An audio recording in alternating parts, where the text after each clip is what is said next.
as a father, you always have to remember you're the head of the household.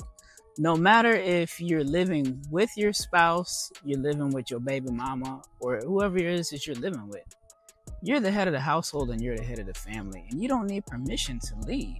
What I mean by lead, a lot of times we can lead our kids in different directions, and sometimes outside people may think it's wrong. They may think it's right. And I remember there was a time when something like that happened to me. I was having a parent-teacher conference, and in the parent-teacher conference, one of the things that the principal was saying about my older son was that, can you teach him how to respect female authority? And I was like, what? I was like, what in the world are you talking about? You know, he don't respect me or something like that. And I'm like, you asking for permission to get respect?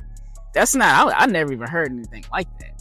So I had to pause and think about it. I was like, what are you talking about? And Cynthia was just saying sometimes he does certain things or he won't listen to what it is that he's saying. I said, well, how are you approaching him? If you're being emotional and reactive and stuff like that, I don't raise my kids like that. I always raise my kids to respect elders, respect other people and stuff like that. But when you start being emotional or yelling, you're not going to do this, he don't respond to that.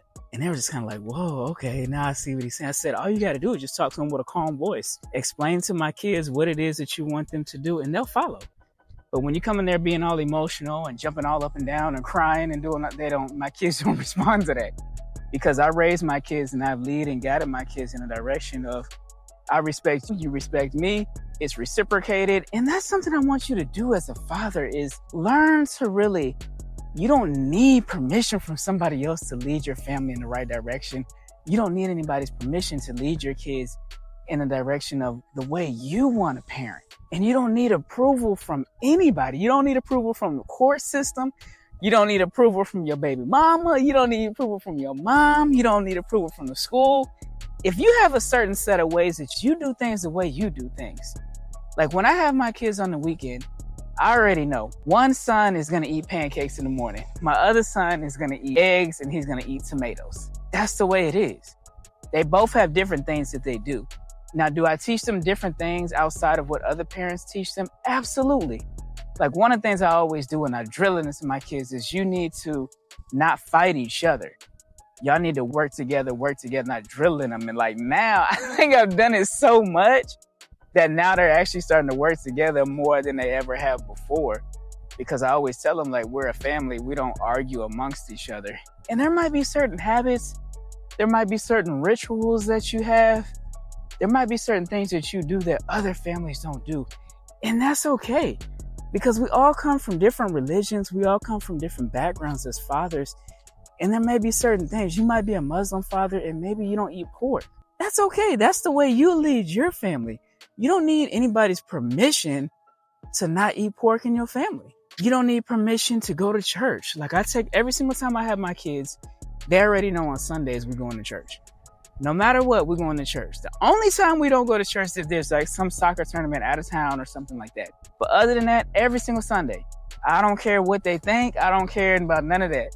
In this household, I lead my kids and I teach them to believe in Christ. And that's just how I do things because I believe that the foundation of a family is centered around God and then the father. And then, we come together as a family. You have your mother, brothers and sisters. And that's what I mean is like, you really want to have structure. You want to have things in order. You want to have a rhythm. You want to have a pattern of the way that you do things.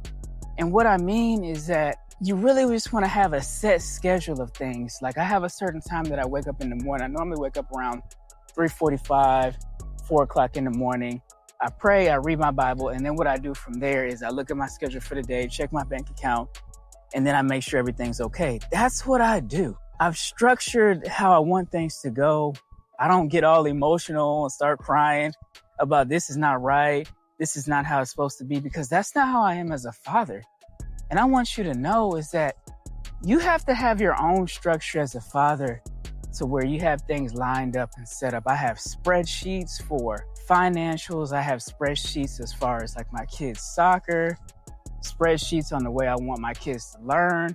I have checkpoints, and that's the way that I do things because I like to have my stuff organized. And that's just me.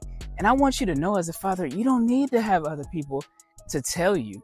Lead and guide the way you want to because you don't need their permission. And authority, sometimes it feels silent. And what I mean by that when I say feel silent, I don't yell at my kids at all. I just talk to them and stuff like that. But I have a very stern voice like, hey, we're not gonna do that. I've already talked to you about that. You need to stop doing it. And I just very calmly say that.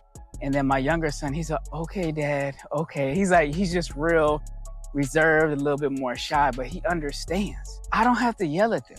I'm very reserved. I actually keep to myself and stuff like that, believe it or not, because people are like, but I post YouTube videos. I do, and I stand on stages, I talk, I do like kids ministry and stuff like that, but actually off the stage, I'm very reserved and very quiet because that's just my personality. So don't feel like you have to yell at your kids to get a message across, like you the big boss. They should already know that. You should have already set that boundary a long time ago that you're in charge. And what you also want to do is legacy beats custody. And what I mean by that, custody meaning like when you have your kids and stuff, it's important to spend time with them.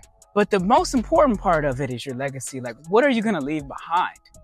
What type of message are you leaving behind? Is it something of curiosity? Is it something of this is how you father as an adult? What has your father passed down to you? Has he passed down good habits? Or has he passed down bad habits like drinking and smoking and stuff? And what kind of legacy are you going to leave behind? Let's say you've been drinking alcohol or you drink like every Friday or every Sunday. Have you changed that to set a different legacy going forward as far as what the kids do and what they see? Or are you still doing the same thing?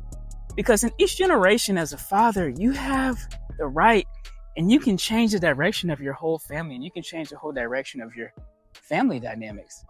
And that's what I tell people all the time. Like I take my kids to the library quite often when I have them. So we have certain rituals and certain things that we do. Like I always buy combination fried rice every Friday when I have them because that's what they like. And I say, y'all don't get tired of it? No, Dad, that's what we like. Okay. And then they like to eat pasta. I was like, y'all don't want nothing else? No, we like it because you just mix it up with different things. I'm like, all right. And that's how we do things.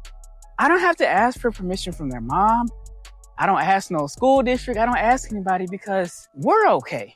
And that's what I want you to know. Even if you're a married father, you don't have to ask for permission. Now, if you are married, you can ask your wife for certain things and certain ideas of what it is that she thinks about how you should parent. But at the end of the day, you're still the head of the household as the father. And if you're a single father, you can do things that you want to do and just be open and be mindful that your creativity and your ideas can come out and you can lead your kids to do anything that it is they want to be. Maybe they want to be a football player. Maybe they want to be a soccer player. But you can be that light. You can be that guiding figure that really shows them what it is that they're going to do. And also, you want to protect your kids' identity. And what I mean by that, because I remember the school district, sometimes they tell me, oh, my kid got ADD or ADHD. And I was like, he wasn't born that way. The doctor never told me he had ADD, ADHD. I said, all these years some went by. You know, he's 11 years old. Now all of a sudden he got ADD. I said, that's interesting because I wiped his behind. I did everything. I'm still trying to figure out where this whole thing came up with. And that's what I mean. Don't let somebody else define your kid. Don't let somebody else tell you who your kid is. You the father. Remember, you wipe their behind, you bathe them. You know them better than anybody else. So if somebody else is trying to tell you how your child is, you need to be honest and tell them, hey, look, I'm the daddy. I'm the one that saw them come out. I remember one time I was even talking to my ex-wife and I told her one time, I said, look, let me tell you something. I said, you might be the mother. You might have carried them. And even the doctor, you know, he helped you push out the kid and stuff like that.